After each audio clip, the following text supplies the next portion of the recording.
Bonjour à tous, bienvenue dans ce nouvel épisode du panier qui est un catch-up et que j'ai l'immense plaisir d'enregistrer avec Benjamin. Salut Benjamin, ça va ? Salut, ça va et toi ? Ça va. Benjamin, vous l'aviez entendu en mars, on avait enregistré début mars, c'était l'épisode 212.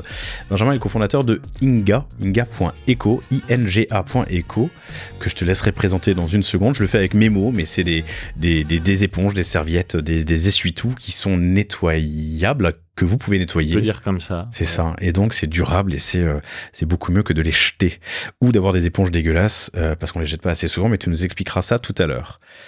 On a enregistré, l'épisode sort vendredi, on a enregistré hier, qui était le lendemain, on voyage dans le temps, de ton passage dans Qui veut être mon associé et je suis très heureux parce que c'est vraiment encore chaud dans vos esprits si vous l'avez vu, mais si vous l'avez pas vu, Benjamin nous racontera ce qui s'est passé. Mais plein de questions. J'ai envie de comprendre les time frames, le planning. Quand est-ce que tu sais que tu vas enregistrer ? Est-ce que tu sais quand est-ce que tu sais que tu passes ? Tu nous parleras des juges. Hein, tu l'as découvert quelques jours avant, je crois. Et vous le savez si vous avez vu l'émission, mais il y a une belle surprise. Bref, comment tu prépares ton stock ? Comment tu prépares ta valo ? Comment tu te prépares à l'émission ? Est-ce que tu révises ? Qu'est-ce que ça change ? Alors c'est encore tout frais, hein, je sais pas si tu as déjà des chiffres, je te poserai la question tout à l'heure, mais qu'est-ce que ça a changé dans ta vie de passer hier soir dans Qui va être mon associé ?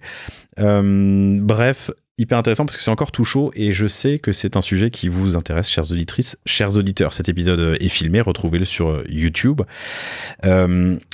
C'est pour ça que je dis ça en regardant la caméra. On parlera aussi de distribution parce que aujourd'hui, enfin cette semaine, c'est la semaine où tu te lances, en plus de passer dans Qui va être mon associé, en grande distribution chez Cora, chez Leclerc, chez Monoprix.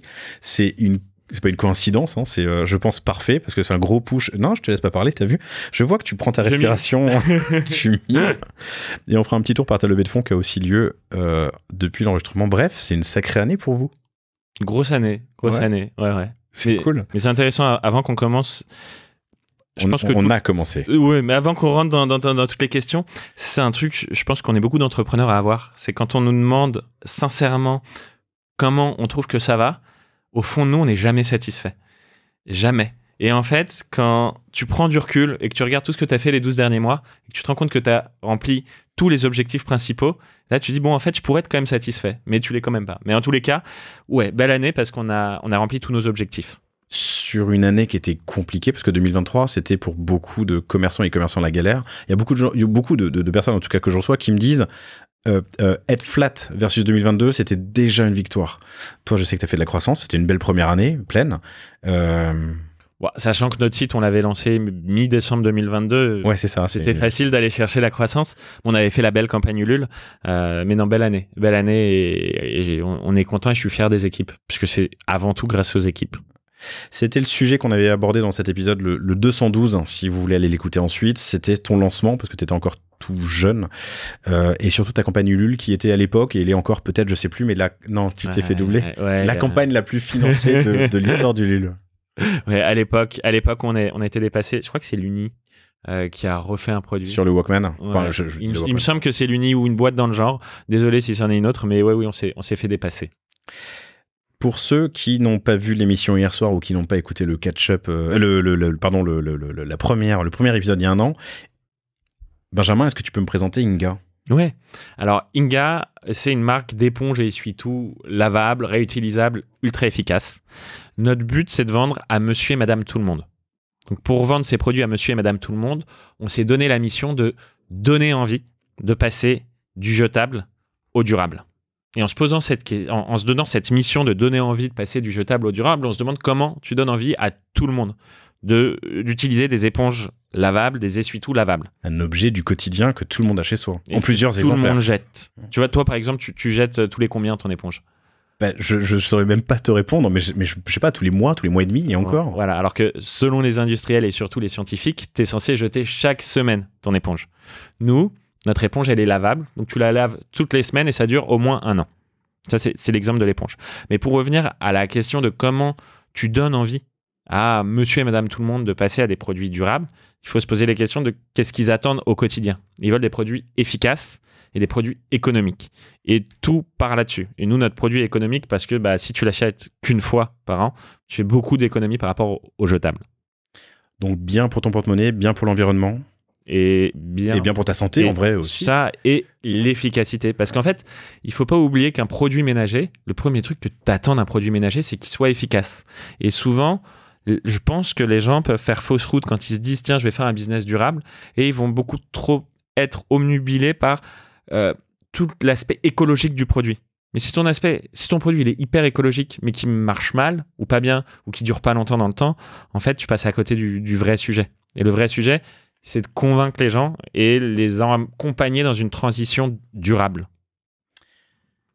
Question que je te pose comme ça par curiosité, mais quand tu la laves, du coup, elle est imbibée d'eau. Ouais. Ça, c'est tu la mets au lave-vaisselle. En fait, lave-vaisselle ou lave-linge, nous, on recommande plus lave-linge parce que justement, tu as le programme d'essorage et elle ressort essorée. Si tu la laves au lave-vaisselle, il faut juste un petit peu l'essorer, toi. Comme tout simplement. Oui, exactement. Cool. C'est quoi les principaux piliers de la marque Inga? Alors, ça revient un peu à ce que je te disais, mais pour nous, l'essentiel chez Inga, c'est l'efficacité, la praticité, la durabilité et donc l'économie. Si c'est durable, c'est économique. Et la petite dernière, c'est l'hygiène. Pourquoi ? Parce qu'en fait, une éponge jetable, c'est infecté de millions de bactéries une fois que tu l'as utilisée. Et si tu la laves pas, elle reste dégueu. Nous, vu que tu la laves, ça reste beaucoup plus propre. Et j'ai l'impression, il y en a une qui est brandée là. Je vois une année Formi durable. Exactement, c'est ton petit cadeau du jour. Okay. C'est un des petits spoils pour l'année 2024, mais une des nombreuses nouveautés qu'on va faire, c'est qu'on va faire des éponges personnalisées. Que ce soit des éponges à vendre en B2B ou nous, on va faire des éponges que nous, on appelle un peu what the fuck. Mais là, en tous les cas, la première éponge personnalisée qu'on a lancée pour la nouvelle année, c'est une éponge spéciale année Formi durable. Ok, je vais les mettre en gros plan devant la caméra qui est sur toi. Tac. Hop, comme ça vous pouvez le voir. Voilà, une année Formi durable et c'est revenu sur moi. Nickel. On est jeudi. T'es passé hier soir dans Qui va être mon associé, devant 58 millions de téléspectateurs. T'es pas le premier à passer sur le panier, à être passé sur Qui va être mon associé. T'es le premier à être passé aussi proche, à être enregistré aussi proche de ton passage. Ce que je trouve cool.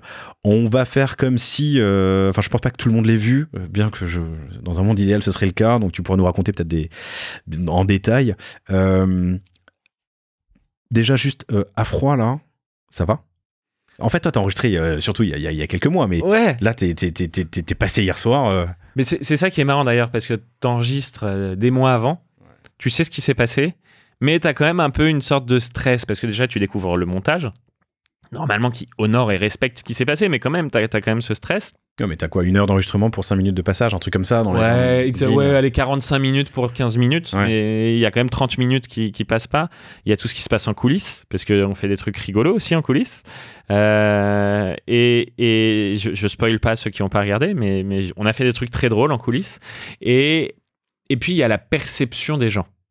Et ça, c'est drôle, mais même si tu te dis, et de manière générale, ce que les gens pensent, tu t'en fiches. En tous les cas, moi, je fonctionne beaucoup comme ça.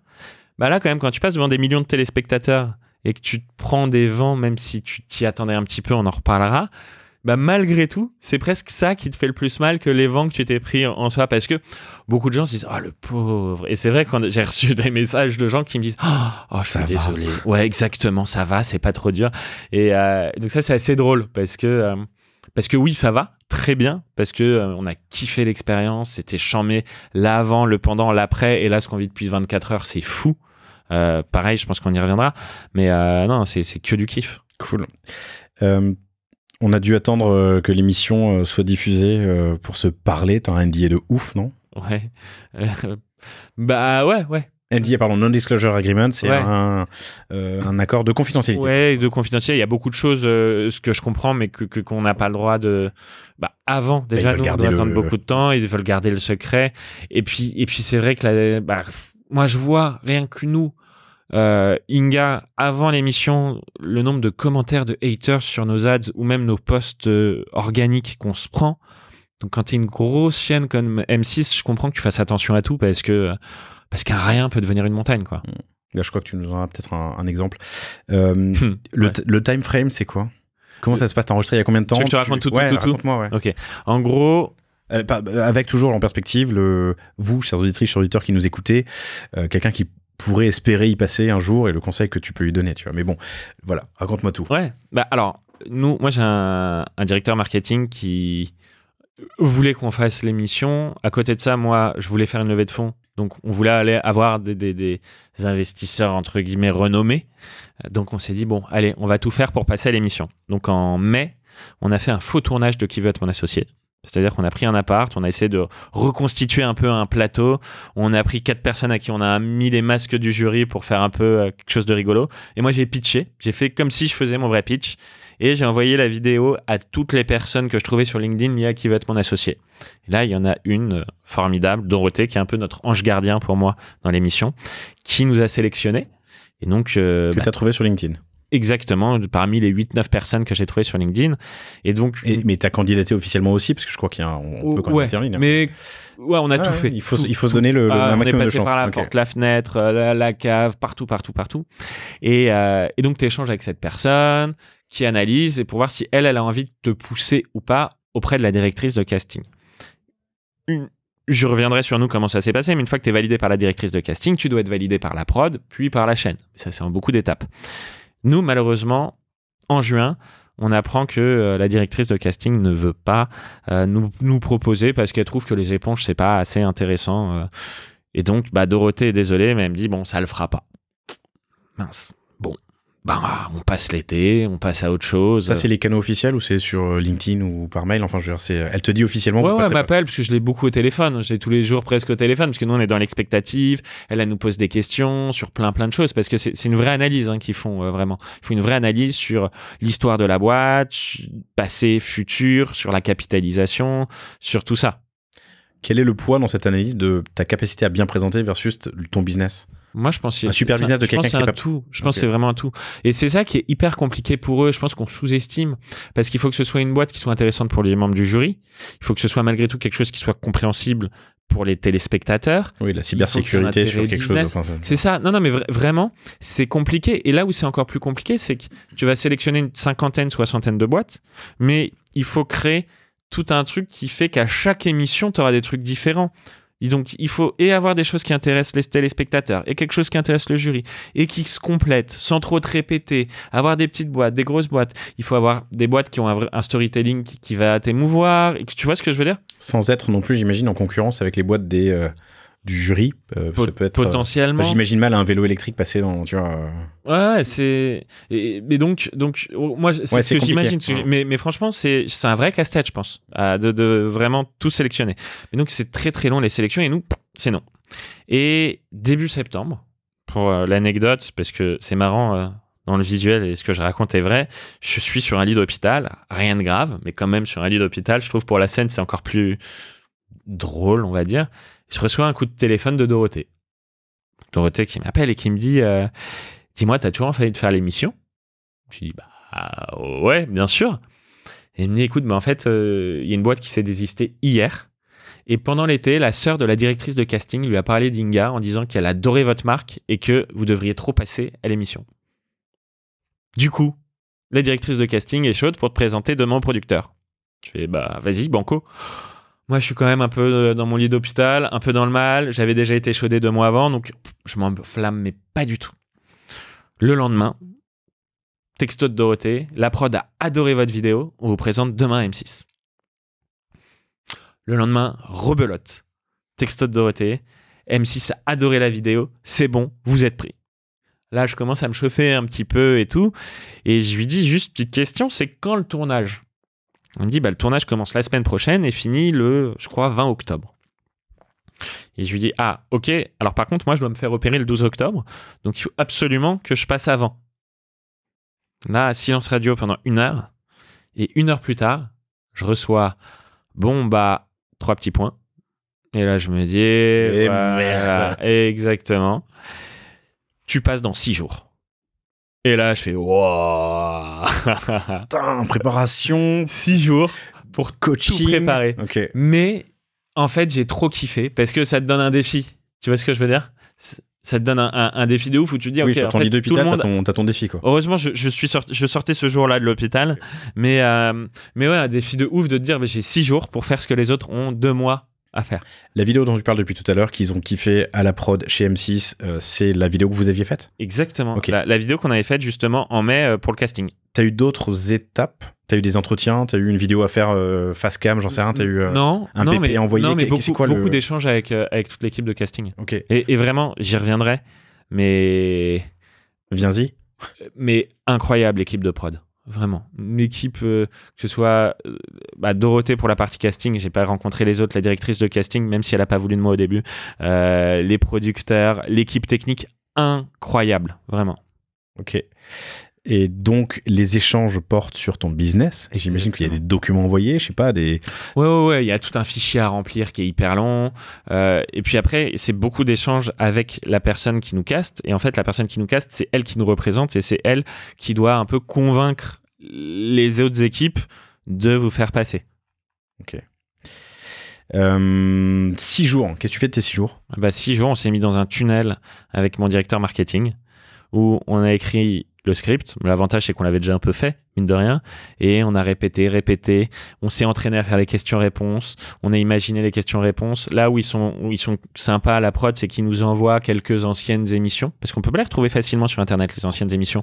Ce qui nous permet un peu d'anticiper, se dire, OK, bon, là, ils ont posé telle question. Et on prépare le décor. Là, pareil, l'équipe a été ouf parce que mon directeur marketing, en même temps qu'il me faisait répéter, il imaginait le décor avec la régisseuse de l'émission. En 6 jours, elle nous a fait une machine à laver à notre image. Ils ont recréé un robinet pour nous. Franchement, ils ont été très forts.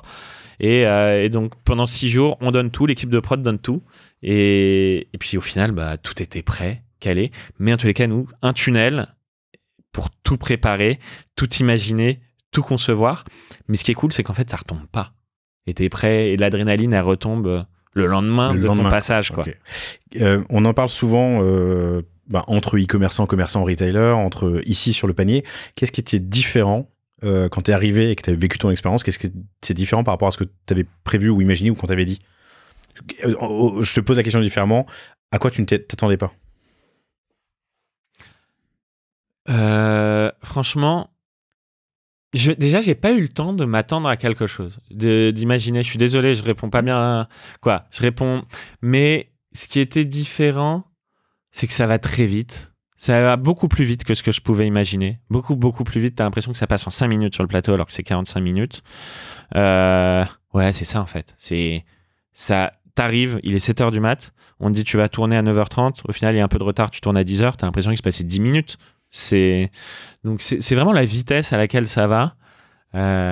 Et puis tu t'es là, tu fais le repérage du plateau, on dit allez, faut y aller, tu reviens 10 minutes plus tard et là il y a le jury, bam, c'est ça. Vraiment, je pense que ça va très vite et trop vite aussi. Trop vite parce que tu kiffes, mais t'as même pas le temps de profiter autant que tu voudrais. Si vous écoutez l'épisode qu'on a enregistré il y a quelques mois avec Benjamin, vous saurez qu'il a eu une expérience passée, une vie passée en acting, comme on dit, de comédien. De comédien, voilà, ouais. Pardon. Ça aide? Alors, ça me fait beaucoup rire parce que à un moment, le jury me pose la question de... Je sais plus comment ils me le disent exactement, mais ils font... Tu parles bien quand même, hein. Tu faisais quoi dans la vie avant? J'étais comédien. Ils font... Ah bah voilà, ok. Donc, oui, je pense que ça m'a un peu aidé. J'étais à l'aise sur le plateau. Moi, j'ai kiffé. Je me suis éclaté. J'étais, je pense, pas trop stressé. Et donc, même si j'en ai pas conscience, je pense que oui. On m'a dit sur le panier que c'est ce qui est intimidant, c'est qu'en fait, il y a des plans serrés quand vous l'avez vu quand ça passe à la télé, mais t'es quand même assez loin, t'es à 5-6 mètres, tu vois pas forcément les expressions faciales, ils prennent des notes, ils sont sur leur téléphone. Comment tu l'as géré ça? Comment tu l'as vécu? Quel conseil donner? Alors déjà, à un moment, il y a Marc Simoncini qui m'a pas regardé quand je lui ai parlé, donc je suis allé lui mettre un coup de tête. Ça a calmé tout le monde. Ça a calmé tout le monde. Non, en vrai, le truc, c'est qu'ils sont 5 et que t'as quand même des interactions parfois avec tous et parfois avec un. Donc quand quelqu'un te pose une question, il te regarde. Tu vois ce que je veux dire? Donc moi, en tous les cas, c'est pas un truc qui m'a gêné ou qui m'a interpellé parce que t'as toujours un regard à aller catcher, tu vois. Et vraiment, c'est un échange. Je pense aussi peut-être parce que je me suis préparé de ouf. Et donc, comme je t'ai préparé de ouf, je savais comment rebondir, sur quoi. Et puis, tu te doutes un peu des questions. Si tu te prépares vraiment bien, ça va. C'est un oral, en fait, tu vois. C'est comme et un quand grand t'es oral. entrepreneur, tu passes ta vie à pitcher ta boîte. Donc en vrai, Et puis vu que moi je venais de lever, en plus je venais de lever avec beaucoup de business angels, donc j'ai pitché. Et puis c'est sympathique. Après voilà, c'est rigolo. Ils te taquinent un peu, mais c'est normal, c'est le jeu. Et en tout cas, moi ça m'a pas gêné. bon, une semaine de grosse préparation avec ton directeur marketing, le pitch, les questions, la mise en, le conditionnement. À quel moment tu sais qui seront les juges? Ah, bah alors. Toi, évidemment, tu te doutes que va y avoir les anciens. Et moi, on m'avait dit, dès qu'on m'a dit tu seras pris, il y a des jurys, des nouveaux jurys. Et quelques jours après, on me dit, il y a un jury, c'est du lourd. C'est du très lourd. Mais je peux pas te dire encore qui c'est. Moi, je me dis, ça doit être quoi? Ça doit être un Niel, un Grandjean. Bon, ok, sympa. Très fort même. Mais... Et là, je sais plus si c'est 48 ou 24 heures avant mon passage. On me fait, voilà, c'est bon, je peux te le dire. C'est Tony Parker. Je fais waouh, il y avait rien que je pouvais imaginer de plus ouf. C'est-à-dire que moi je suis un fan de sport. Quand j'étais jeune, j'avais le maillot de Tony Parker, le seul maillot de basket que j'ai eu de ma vie. Pour moi, c'est un des 3 plus grands sportifs français du siècle. C'est peut-être le seul, ou en tous les cas le sportif le plus connu aux États-Unis. Genre c'est une folie. Et c'est marrant parce que j'avais une grosse valo par rapport aux autres boîtes, et donc malheureusement, je me doutais que ma valo allait être un peu compliquée. Pour ceux qui l'ont pas vu, 5 millions. 5 millions. Voilà. Ce qui est, c'est même pas haute fourchette. C'est très très très haut. Pour qui vêtements associés. Exactement. Pour info, pourquoi on avait une valo de 5 millions, c'est parce qu'on venait de lever à une valo post-money de 5 millions, et donc je pouvais juridiquement pas proposer plus bas, et même par respect envers mes business angels, j'allais pas le faire. Attends, t'as combien d'investisseurs sur ton tour? Alors dans la table de capi, pas tant que ça, mais parce qu'on a que des business angels, donc on a fait des SPV, on a regroupé dans des holdings des business angels, mais en gros des business angels, je vais en avoir peut-être 90, 100. Oui, parce qu'en convaincre 3 de dire écoutez, on a levé à 5, on a levé à 3, non pardon, on a levé à 5, laissez-moi de faire une valeur à 3, mais pour avoir TP, Tony Parker, ça peut s'entendre. Convaincre 90 mecs de dire tu vas perdre 30% de ta valeur. Ouais, et surtout de toute façon, je voulais pas. Même si Tony Parker m'avait dit ok, tel valo, j'aurais dit non. Mais j'ai tenté un truc quand même. Et alors juste ça, attends, la prod, tu leur donnes la valo que tu vas donner. Ouais. Et ils t'aiguillent, ils t'influencent, ils te conseillent. Ils me disent bon, c'est haut. Ils me disent franchement, c'est haut. Et ils comprennent pourquoi je fais ça, parce que malgré tout, c'est pas qu'une prod télé, c'est des gens qui comprennent le business et qui aiment aussi. C'est des passionnés. Ça, tu vois, c'est les producteurs, par exemple. Eux, ils sont à fond aussi dans notre après. Ils nous disent, vas-y, raconte-nous combien t'as vendu, qu'est-ce que t'as fait. Tu sens qu'ils aiment vraiment ce qu'ils font. Ils font pas juste du show pour faire du show. Et je pense que c'est pour ça d'ailleurs qu'il y a une si bonne ambiance sur le plateau et que nous on kiffe en tant qu'entrepreneur. Mais en tous les cas, j'apprends qu'il y a Tony Parker et je le veux, parce que je suis un gosse qui est fan de lui, et 2 parce que on veut un jour lancer les States, et pour lancer les States c'est mieux. Et là je me suis dit il faut que je trouve vraiment un truc pour réussir à le choper. Et ton truc ça a été quoi? Et mon truc, fait un truc dingue quand même. En tout cas j'ai tenté un truc. C'est que je savais que je pouvais pas bouger ma valo. Et donc, comme vous l'avez vu, comme vous le verrez, j'ai un nom, puis un autre nom, puis un autre nom, puis un autre nom, puis un autre nom, ce qui fait 5 noms, 5 jurys, 5 noms. Bon, tout le monde te dit non. Et moi, je leur ai dit, bon, j'y m'y attendais. Je savais que la valo allait être haute. Donc moi, ce que je peux vous proposer, en parlant à tous les membres du jury, même si dans ma tête, je pensais un peu plus à Tony, c'est, je sais que vous pouvez beaucoup m'apporter. Donc, ce qu'on peut faire, c'est, en plus de ce que vous mettriez sur la valo de 5 millions, on met en place un pacte dans lequel vous pouvez récupérer des actions gratuites en fonction de ce que vous apportez pour la boîte. Et donc là, ils m'ont dit il faut que tu sortes pour qu'on en parle entre nous. Donc moi, je suis sorti, je suis allé dans la fameuse antre qu'on voit et tout.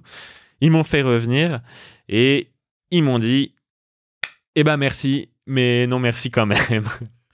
Voilà, mais en tout cas, moi, c'est le truc que j'avais testé, que j'avais un peu anticipé, où je m'étais dit, bon, si jamais ils me disent non, je vais quand même tester ça.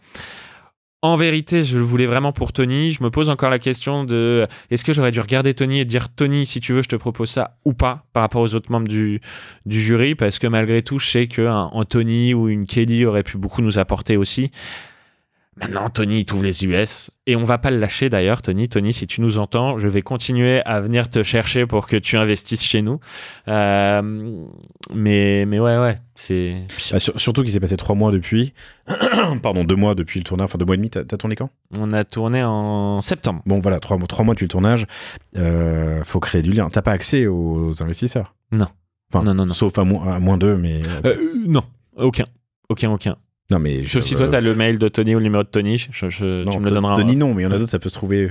Oui, il y en a avec qui tu peux avoir des relations en commun et tout. Mais Tony, j'en ai. Hein. Ah. On en a.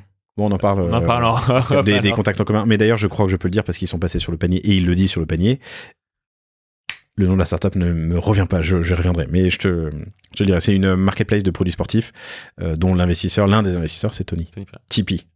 Parce que lui aussi, il appelait Tipeee. J'ai une Tipeee, Tony Parker. Non, mais surtout que tu l'avais fait faire un truc dingue à Tony Parker quand même. Ça, c'est ma grande fierté. Et j'étais deg en plus de pas pouvoir en parler après. C'est que j'ai fait faire la vaisselle à Tony Parker. Donc Tony Parker en direct sur M6 avec nos éponges a fait la vaisselle.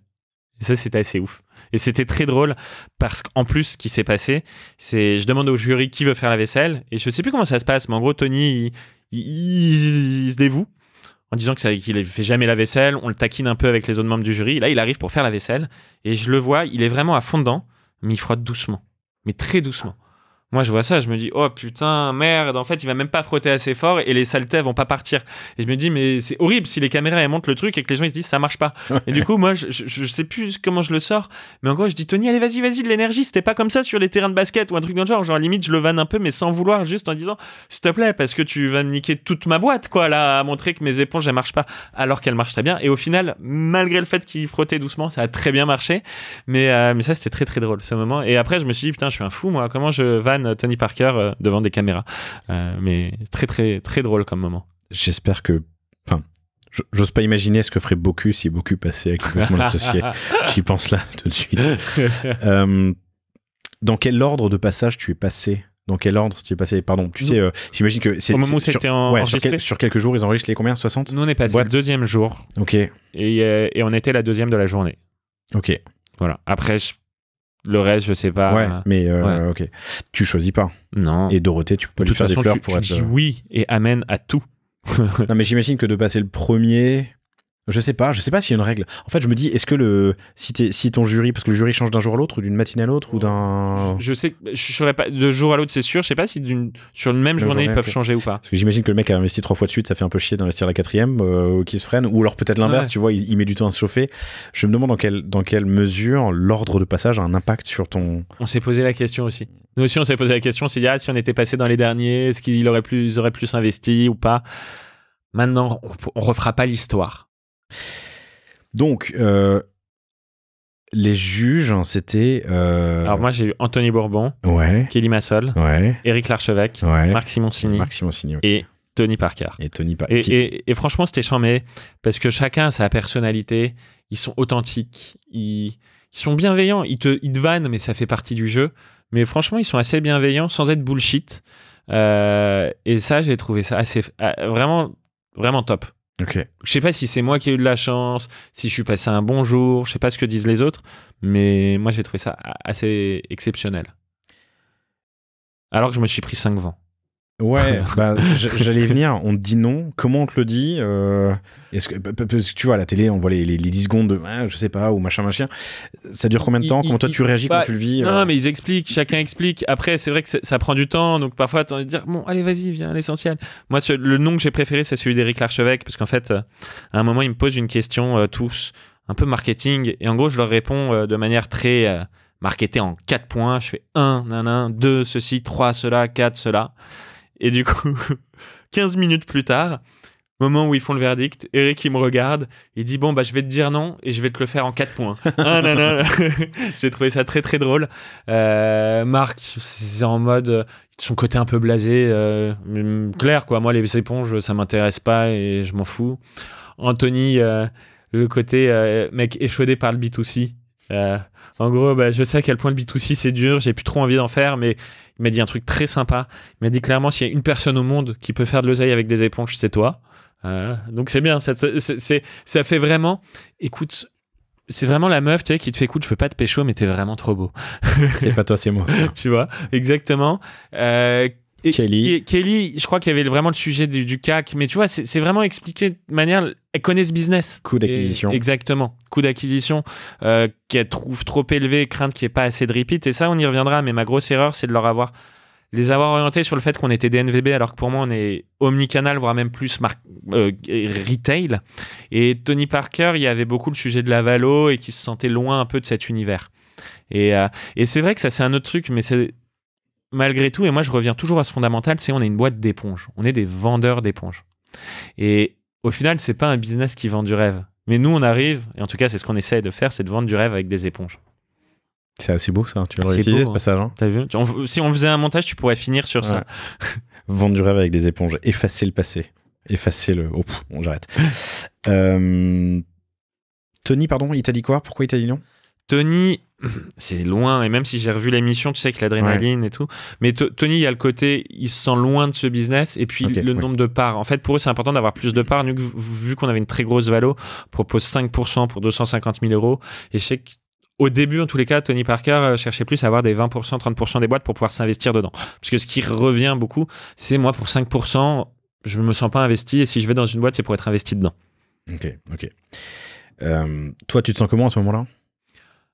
Tu peux argumenter, t'argumentes, enfin oui. Le choix est pris. Non. Leur décision est prise. C'est pour ça que je leur ai fait une contre-proposition. Ouais. J'avais pas envie d'aller dans la. Je voulais. Oui, j'ai négocié, mais voilà, exactement. Je voulais pas essayer de justifier et revenir en disant non, mais t'as mal compris ci ou t'as mal compris ça. Donc, moi, mon seul regret, c'est de nous être trop présentés comme une boîte digitale parce que notre historique était surtout digital et pas assez comme une boîte retail. Ce qui a toujours été, pardon, et il était déjà en mars quand on en parlait, ton ambition. Ma stratégie. Et ce qui se réalise là maintenant. Exactement. Avec l'ouverture, on y viendra tout à l'heure. C'est ça. Mais pour marquer fort, tu vois, on était en septembre, du coup, j'ai voulu annoncer mes résultats. J'ai fait, voilà, en 10 mois, on a fait 1 million, on a fait ci, on a fait ça. Et donc forcément, tous mes résultats étaient purement digitaux. Et vu que j'avais pas encore signé avec les retailers, ce qui est chose faite, je voulais pas l'annoncer parce que j'étais même pas sûr. Et donc c'est un peu, mon erreur, elle est là. Ok. On a parlé de ta valo, il y a un sujet qui est hyper important quand tu passes à la télé et que tu deviens d'un coup un produit de grande consommation mais visible de tout le monde, c'est ton stock. Comment tu prévois, comment tu gères, comment tu imagines le stock ? Gros sujet. Parce que tu lèves ou pas, tu passes devant, je sais pas, quelques millions de personnes. Alors il y a ça, en fait la grosse difficulté c'est que tu te retrouves mi-septembre, tu penses que tu vas passer, mais tu n'es même pas sûr à 100%, parce qu'il y a quelques boîtes qui ne sont pas diffusées. Parce que tu ne sais jamais ce qui peut se passer sur le plateau. Donc, nous, on te dit normalement tu passes, mais on n'est pas sûr à 100%. 2, si tu passes, tu ne sais pas quand tu passes. Parce que, par exemple, nous, on a été avertis 3 semaines avant du lancement de l'émission. C'est-à-dire qu'on a appris en décembre quand était le premier épisode. Et fin décembre, on l'a appris. Et on a appris 2 jours plus tard dans quel épisode on allait être. Donc, si tu veux, j'ai dû apprendre c'est simple, je sais exactement quand. J'ai appris le 28 décembre que je passerai le 17 janvier. Donc, bref, on revient à septembre. Tu es pas sûr à 100%. Mais tu sais... Alors, tu as appris le 28 décembre que tu passerais le 17 janvier. Ouais, et j'ai appris début décembre que c'était bon. Que c'était bon. Le 1er décembre, je crois. Okay. Mais donc, si tu veux, tu es là le 17 septembre où tu vas sûrement passer... Tu sais pas à quand, tu sais pas si c'est en janvier, février ou mars. Et même si tu passes, et tu sais pas combien tu vas vendre. Donc, tu dois quand même préparer ton stock. Mais combien ? Parce que malgré tout, le stock, c'est la trésor et la trésor, c'est la vie. T'imagines si jamais pour une raison X ou Y, t'es déprogrammé, que t'as 600 000 balles de stock qui dort. Alors certes, tu finiras par les vendre un jour, mais il y a ta trésor, il y a tout ça. Et bref, et donc ça, c'est le vrai sujet. Et même sans ça, c'est même si tout se passe bien, moi j'ai aucune idée de est-ce qu'on va vendre pour 400 000 € ou 1 million. Et même là, aujourd'hui, on est 24 heures après. Clairement, depuis qu'on est passé à l'émission Qui veut être mon associé, c'est un carton de ouf. On a certains produits sur lesquels on est en rupture de stock depuis le passage à Qui veut être mon associé. Mais là, on ne sait pas ce qui va se passer dans les 30 jours qui viennent. Et je ne sais pas si je vais faire 400 000 ou 800 000. Et c'est un vrai sujet à beaucoup d'égards. D'autant plus que pour nous, comme tu l'as un peu dit, on rentre en distri et c'est en même temps. Donc, on doit gérer le site qui veut être mon associé, Amazon aussi, parce qu'Amazon, ça explose, et le lancement dans 3 enseignes. Donc, niveau logistique, ça forme. Comment est-ce que tu vas faire pour entretenir la flamme ? On est 24 heures après, c'est fou, t'es déjà en rupture de stock sur certains produits. Comment tu fais pour que ça dure pas une semaine, mais un mois ? Ou pas un mois, mais 2 ou 10, tu vois. Non, mais alors franchement, c'est une super bonne question et c'est quoi un l'après, casse-tête. quoi. Ouais. Mais le truc, c'est que toi, tu essaies de faire des ads liés à ça, forcément, mais tu n'as pas le droit de réutiliser le contenu parce que c'est la propriété d'M6. Donc, tu essaies de réutiliser comme tu peux, de faire un maximum de contenu sur ça. Ensuite, nous, par exemple... Et d'ailleurs, pardon, chers auditrices, chers auditeurs, tu m'as demandé l'autorisation d'utiliser une partie des images de cet épisode en acquis dans les jours qui viennent. Exactement. Ok. Ouais. Un des exemples. Il y a ça. Nous, par exemple, on m'a filmé en train de regarder l'émission pour réutiliser. Bref, t'imagines tout ce que tu peux faire pour pouvoir en parler sans montrer les images. C'est très méta. Hein. Ouais. Pas méta Facebook, méta... Ah, ouais, Inception et tout. Ouais, c'est ça. Et peut-être qu'on refilmera moi qui regarderai l'ADS qui regarde l'émission. Non, mais tu fais ça. Après, là, on va lancer un pop-up. Donc oui, un pop-up store, pardon, un pop-up. On lance un pop-up store le 1er mai à Vélizy 2. Et donc, on va essayer d'événementialiser un peu avec qui veut être mon associé. Puis après, tu essaies de faire des choses. Nous, on a prévu d'essayer de contacter des membres du jury pour faire des trucs avec eux, des trucs croisés. On a prévu de recontacter des boîtes qui avaient fait qui veut être mon associé avant pour faire des collabs. T'imagines tout ce que tu peux. Et puis après, j'ai envie de te dire, t'en reviens au nerf de la guerre, à ce que toi, tu connais avec le panier.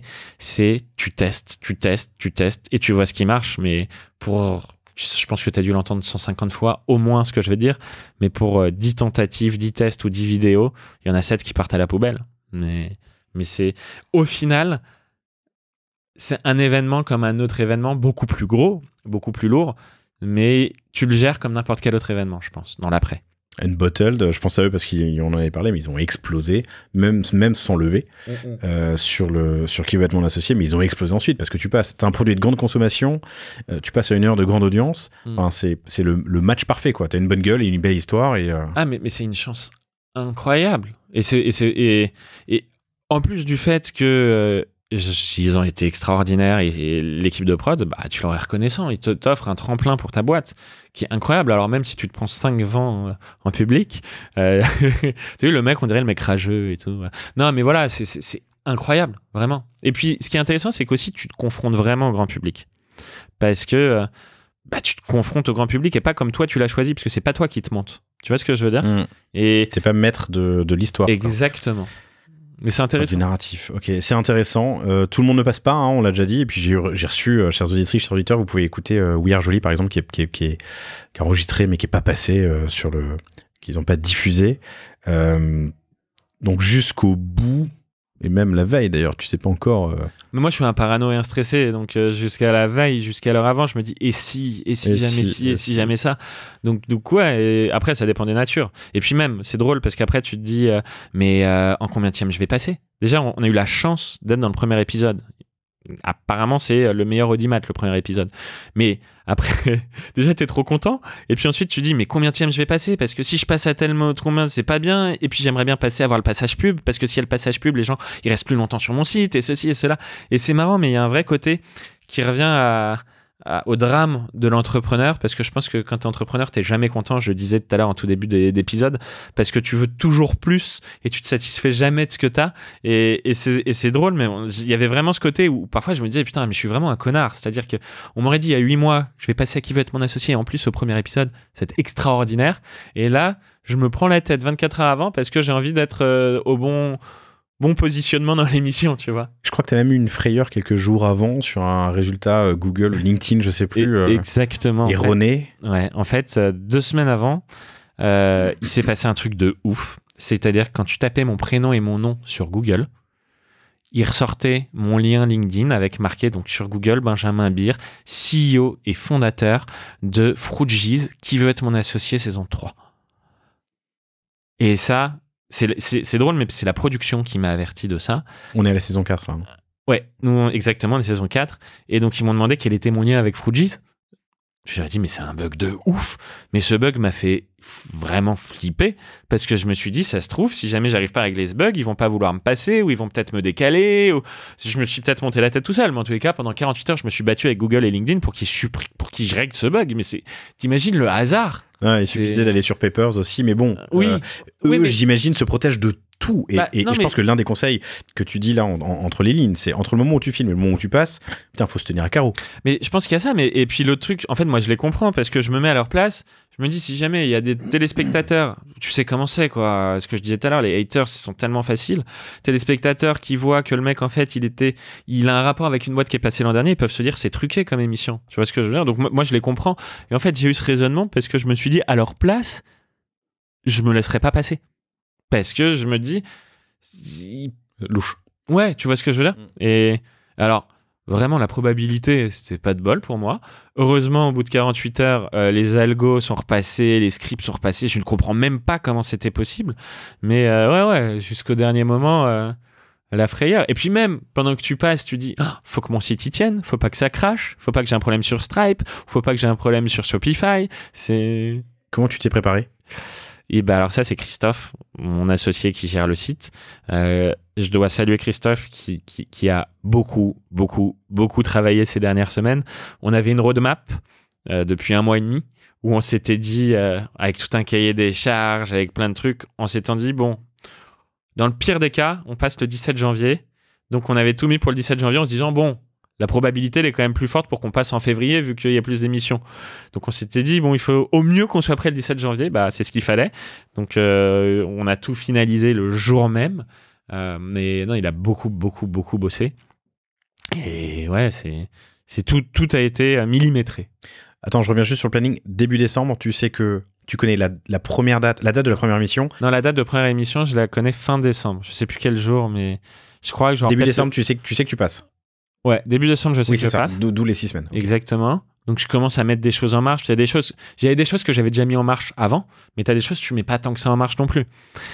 Tu prépares quand même à fond, mais voilà, t'as pas envie de décaisser beaucoup de trucs, mine de rien. Et je crois que c'est le 26 décembre que eux ont annoncé la date de première émission, et ça doit être 2 jours après qu'ils nous ont dit qu'on était dedans. Ouf. Un petit conseil, quelques petits conseils, ton retour d'expérience. Qu'est-ce que tu aurais pu faire de mieux? Elle est affreuse cette question parce que les gens, parfois ils n'ont pas forcément la réponse, mais répondre rien, c'est vraiment passer pour un connard. Est-ce qu'il y a des choses que tu aurais pu mieux faire? Rien. Non, je rigole. Non, franchement, déjà c'est pas que moi, c'est l'équipe. Je pense que j'en ai beaucoup parlé au premier épisode, mais pour moi le plus important dans une boîte c'est l'équipe. Et c'est moi qui parle plus, c'est moi qu'on met un peu en avant, mais vraiment j'ai une équipe de dingue derrière moi qui bosse beaucoup et qui bosse super bien. Et donc si je pense qu'on a si bien fait les choses, c'est avant tout grâce à l'équipe. Le seul truc que j'aurais pu mieux faire, comme je te disais, c'est peut-être plus mettre en avant le fait qu'on était une boîte qui avait vocation à être mass market et grande distri surtout. Sinon, franchement, si je devais refaire l'histoire, je sais pas trop ce que je ferais différemment. Grande distri, c'est un sujet important pour toi en 2023 et 2024 qui commence. Puisque tu étais distribué en D2C, enfin sur ton site et sur Amazon jusqu'à présent. Et là, tu lances en parallèle, en même temps, que je retrouve mes notes, mais Cora, Leclerc et Monoprix en grande distri. C'est ouf. Et ça rajoute à la complexité, en plus de la gestion des stocks, la prévision des stocks. Ouais. Alors, déjà, c'est drôle, mais eux, on leur a pas dit au début. Donc, on a signé avec eux avant même de leur dire. Quand on a eu le droit de leur dire, on leur a dit, bon, on a une petite surprise à vous dire. Et donc, ça les a poussés à accélérer le processus. Mais ça, déjà, c'est le super travail d'Alban, mon directeur commercial, qui arrive en juin. Et ouais, là, logistiquement, c'est hard parce qu'on se tape en même temps qui veut être mon associé et les 3 nouvelles enseignes. Et pour te dire, on a un camion qui est parti mardi, même 2 camions qui sont partis de chez notre logisticien. Un pour notre logistique e-commerce et un autre pour les centrales Leclerc, Monoprix, Cora. Donc c'est vraiment en même temps. Ça les motive, j'imagine, à te distribuer plus rapidement. Enfin, en tout cas, à te mettre en rayon. Avant, ouais. Le fait que tu vas passer dans une émission de grande consommation. Forcément, oui, et encore que, tu vois... Par exemple, Monoprix, on leur a dit, bon, il faut que vous nous mettiez des PLV en entrée de magasin. C'est déjà formidable, mais on a que 10 magasins où on a les PLV en entrée. Cora, on a réussi à en avoir partout. Mais c'est combien de points de vente, Cora? Cora, c'est 58 points de vente et on en a 55 où il y a PLV. l'immobilier, exactement. Okay. Et Cora, le deal, c'est de rentrer en rayon et donc on rentre en rayon un peu plus tard. Mais clairement, ça les a encouragés à prendre une PLV. Une PLV, pour ceux qui ne savent pas, c'est l'immobilier en carton. Pardon, publicité sur lieu de vente, c'est les trucs en carton qu'on voit au bout de gondole ou en entrée de magasin. Enfin, donc Cora, ça les a encouragés pour aller plus vite à faire ça. Mais donc non, c'est une top opportunité, mais c'est chaud. Et c'est pour ça que moi, ce que je dis depuis un mois aux équipes, c'est on n'a que 2 priorités, c'est qui veut être mon associé et le retail. Le reste, on s'en fout. On s'occupe de rien d'autre, parce que tu peux pas tout faire. Mais donc, 2 camions qui sont partis il y a 4 jours, mardi, il y a 3 jours, pardon, il y a 2 jours, mardi, de tes entrepôts. Avec qui tu fais ta log? La logistique, on gère avec une boîte qui s'appelle Atigip. En gros, notre logistique, tout ce qui est assemblage, c'est fait dans une maison d'arrêt. Et de là, c'est dispatché chez Big Blue pour la partie e-commerce. Tu m'avais pas dit ça? Je t'avais pas dit? Non, je crois pas. Oui, mais c'est à cause de ton passé. Je savais que... Non, je rigole. C'est juste une blague pour ceux qui écoutent. Je ne suis pas au courant d'un passé judiciaire. Il n'y a pas de passé judiciaire. Voilà. C'est fini les bordels à Hambourg. Non. Mais du coup, on bosse avec une boîte qui s'appelle Atigip, donc qui s'occupe de faire tout ce qui est assemblage. Ils sont hyper forts, franchement. Ils ont une exécution incroyable. Comment tu l'écris? A-T-I-G-I-P. Tout simplement. Ouais. Et du coup, quand ils expédient une partie pour le e-commerce, donc Big Blue, dont je suis très content d'ailleurs. Et le reste, ils envoient directement au retailer et après, on a un transporteur en propre. Ok, on revient sur Big Blue dans un instant, mais donc l'ATJ, je ne connaissais pas, l'Agence du travail d'intérêt général et de l'insertion professionnelle. L'ATJIP, excellent, ça permet donc à des personnes qui servent leur peine ou qui... de travailler... De se réinsérer, quoi. C'est bien, c'est comme les... Merde, le nom m'échappe. Je vois de quoi tu parles, j'ai plus le nom en tête. Ça me reviendra. Les ESAT. Les ESAT, tout à fait. Big Blue. Donc ATJ fait l'assemblage, ça part chez Big Blue et Big Blue fait le dispatch. Big Blue, ça se passe bien? Franchement, très bien. On salue Tim et toute l'équipe. Tim et Will. Et Will, que je connais moins. Et Juliette. Non, franchement, honnêtement, depuis qu'on est chez eux, c'est-à-dire depuis juillet, ils nous ont rendu beaucoup de services. Très souvent, eux, ils s'engagent à, je crois, rentrer en 48 ou 72 heures T-Stock. À chaque fois qu'on était dans la panade, ça a été fait dans les 4 heures après l'arrivée. Donc, non, franchement, ils sont réactifs. Moi, j'ai rien à dire, à part merci. Bon, voilà pour le plug, la petite pub gratuite. Mais certainement méritée. On en reparlera de cette pub lors de la prochaine négo, Tim. Ouais, c'est ça. Je rigole. Revenons sur la distribution, parce que, putain, combien de points de vente en tout? Et bah, du coup, 300 Monoprix. Leclerc, c'est encore en négo. 300 Monoprix, c'est cool. Et c'est la première fois. Ouais. 300 Monoprix. Ils t'ont pas testé, comme ils le font parfois sur certaines marques, sur 2-3 points de vente parisiens pour... Non. 300 Monoprix d'un coup. Ouais, 300 Monoprix en février. On n'est pas encore en magasin, tu vois. Comme je te dis, je suis un stressé tant que les choses sont pas faites. Mais en tous les cas, normalement, 300 Monoprix. Le camion est parti. Se fraîchir qui reviennent. Non, c'est pas celui-là qui est parti, c'est celui des 10 PLV pour les magasins. Mais normalement, 300 Monoprix, 300 Monoprix, une cinquantaine de Cora et entre 20 et 40 Leclerc. Pas de demande d'exclus? De notre part ou de leur part? Non, de leur part. Monoprix, quand ils... Enfin, c'est pas une fleur qu'ils te font parce qu'ils gagnent de l'argent. Mais quand même, quand on te dit on va te mettre dans 300 Monoprix, mais laisse-moi 2 mois, 3 mois, 6 mois d'exclus par rapport à d'autres. Ils négocient d'autres choses. Je peux pas raconter les contours de... Ça a pris combien de temps? Quand est-ce que tu as commencé les conversations avec Cora, Leclerc et Monoprix? Là, ce qui est cool quand t'as une équipe, une bonne équipe, c'est que c'est eux. Quoi, moi, c'est mon dire vraiment. Je dis tu, mais c'est vous, Winga, bien sûr. Alban, il a commencé à discuter avec Monoprix, je pense en octobre. Ça allait assez vite. Parce qu'en fait, tu sais, en grande distri, tu as des dates clés. Et il fallait qu'on se mette d'accord avant le 31 décembre. Et d'ailleurs, Monoprix, ils ont été incroyables parce que la N+2 de l'acheteuse a passé un coup de fil 4 jours avant Noël. Ou non, 2 jours après Noël. 4 jours avant le 27 décembre, je crois, à mon DIRCO pour dire, bon, allez, on se met d'accord sur ça et c'est fait. Donc, franchement, ils ont été aussi vraiment... Ils ont fait ce qu'il fallait pour nous mettre dans de bonnes conditions. Donc ouais, Monoprix, je dirais 1 ou 2 mois. Parce que eux, ils ont 1000 trucs à gérer, en fait. Donc, il y a ça. Leclerc, c'est 3 mois pour Leclerc, 3 mois pour Cora. Oui, donc à partir de septembre, c'est un sujet que... Ok. C'est quand même incroyable d'arriver avec 3 enseignes différentes, autant de points de vente, à une date de lancement aussi proche, aussi resserrée. Parce que... Il y a quelque chose que je comprends pas, ou c'est un hasard, ou c'est vraiment... Je vais être un peu prétentieux, mais c'est parce qu'on a bien fait les choses. En fait, quand je dis qu'on a bien fait les choses, c'est si on revient pareil à ce que je disais à l'épisode d'avant, pour moi, les 2 choses clés, c'est la plateforme de marque et l'équipe. J'ai un tueur en marketing, un tueur en digital, une tueuse en produit et un tueur en commercial. Et donc, quand on est allé rencontrer les enseignes, même les enseignes qui nous ont dit non, on a vu qu'ils aimaient nos produits. Notre mission, c'est de donner envie de passer du jetable au durable. On a vu qu'on leur a donné envie de vendre nos produits. Mais vraiment, tu le sens en rendez-vous. C'est-à-dire que tu vois quand une personne est emballée ou pas. Et juste, ils se sont dit, OK, s'il y a une boîte avec qui on doit y aller sur ça, c'est eux. Mais aussi, on est la seule boîte à avoir investi autant sur des éponges. Parce que d'un côté, il faut être un fou pour se dire, tiens, je vais investir des centaines de milliers, voire des millions sur des éponges. Qu'est-ce qu'il a dit, Anthony, que s'il y a bien un mec qui fait de la thune sur les éponges, c'est toi? Ça peut être toi? S'il y en a bien un qui peut réussir, c'est... Voilà, exactement. Mais du coup...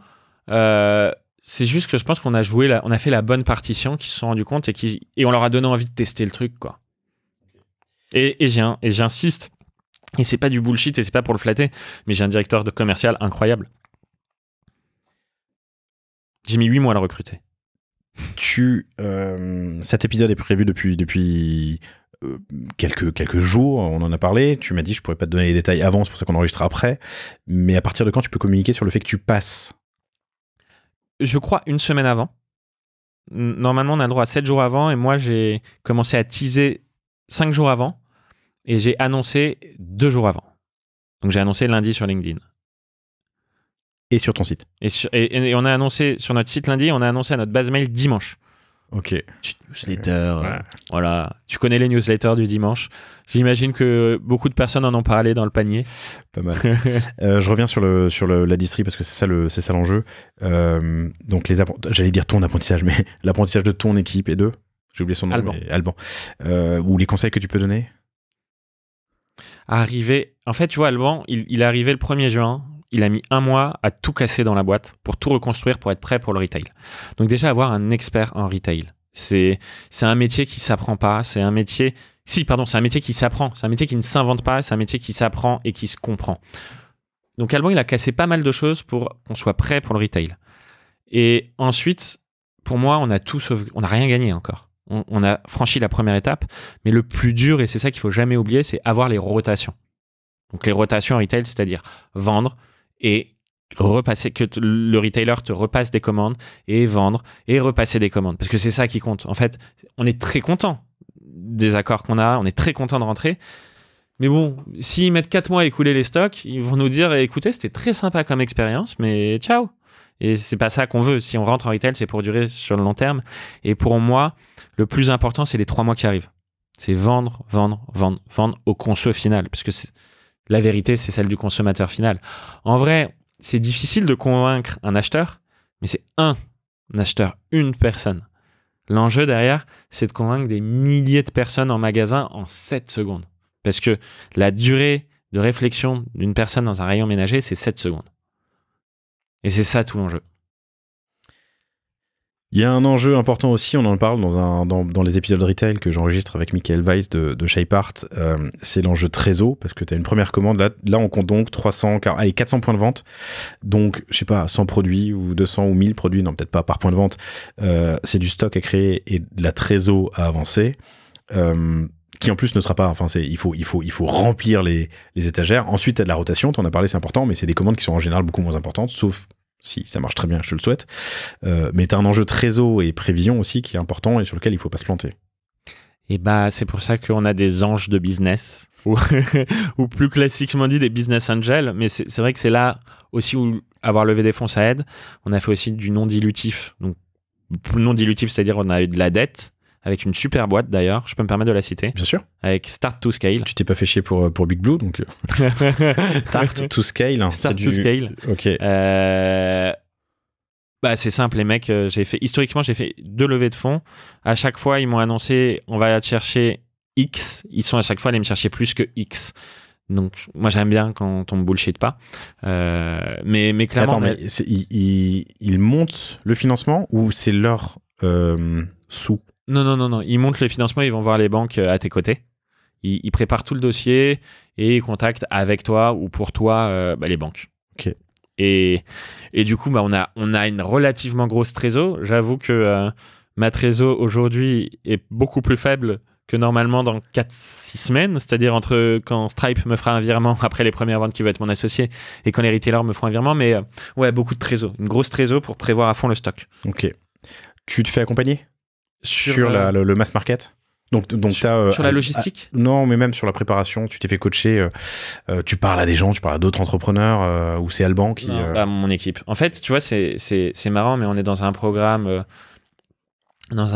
d'accompagnement de start-up où on nous propose des coachs. C'est quoi le programme? Wilco, qui est super d'ailleurs. WILCO? WILCO. Okay. En fait, c'est marrant, mais on rencontre des coachs et en fait, je me rends compte que c'est des gens vraiment géniaux, mais que j'ai une équipe qui est tellement expérimentée et spécialisée dans certains trucs qu'on est déjà vraiment bien câblé. Et donc, il y a un côté où il y a le gros pain d'avoir une équipe si expérimentée, si complémentaire, c'est que c'est une vraie masse salariale et que c'est un coût et que ça fait qu'on a perdu beaucoup d'argent en 2023, mais ça fait que en fait, tu sais comment avancer. Et sur la partie retail, entre un ancien de chez Procter et un ancien d'Innocent, ouais, ah ouais. T'as quelques clés pour réussir. Ils n'auraient pas été là, l'histoire, elle n'aurait pas été la même. Quelle part de non dilutif dans ta levée de fonds? T'as levé combien et quelle part de dilutif? On a levé 1,2 million et on est encore en train de discuter avec des banques, mais en gros 600-700. En plus, hein, pas sur plus. Ok, donc les 2 millions, dont un gros tiers de non dilutif, a priori, quoi. Ok. Oui, c'est ça. Excellent. Une dernière question avant de conclure, mais l'enjeu, on en avait parlé un peu en mars, mais c'était le repeat. Avec 7 mois dans les pattes, ça donne quoi? C'est drôle. Non, justement, parce qu'à l'époque, quand je faisais la levée de fonds, beaucoup de gens me disaient ouais, mais le problème, c'est qu'il n'y aura pas de repeat parce que ton produit dure 1 an et tout ça. Et nous, l'enjeu, c'est qu'on a fait une large gamme. Aujourd'hui, on a 4 éponges. Cette année, on sort 2 nouveaux essuie-tout, proche de l'essuie-tout, 2 nouvelles éponges. Et mon pari, c'était de dire que les gens rachèteront les nouveaux produits parce qu'on sort des produits complémentaires. Chaque produit qu'on lance a un usage spécifique. Et clairement, pour l'instant, le pari, on le remporte parce que nos clients rachètent les nouveaux produits. Et ils rachètent nos produits pour les offrir. Ça, c'est fantastique. On arrive à faire offrir des éponges. Ça, c'est un truc que nous, on fait et que Spontex ne fait pas. Et ils aiment la marque, ils aiment les produits, donc ils rachètent les nouveaux produits. Et donc, clairement, on a un repeat. Alors, certes, on n'a pas un repeat comme une boîte qui va avoir un abonnement et qui va livrer tous les 2 mois son produit, mais pour une marque d'éponge durable, on a un vrai gros repeat. Excellent. Benjamin, c'était super de te recevoir pour ce catch-up. Je crois qu'on a fait le tour de tous les sujets. Bravo encore, parce que c'est très cool. C'est très sympa de nous partager tout ça quelques heures après, 24 heures après ton passage dans Qui va être mon associé, pourvu que ça dure. Qu'est-ce que je te souhaite pour la fin de l'année? Beaucoup de rotation et la rentabilité. Déjà cette année? Ouais, c'est ma priorité, c'est la rentabilité.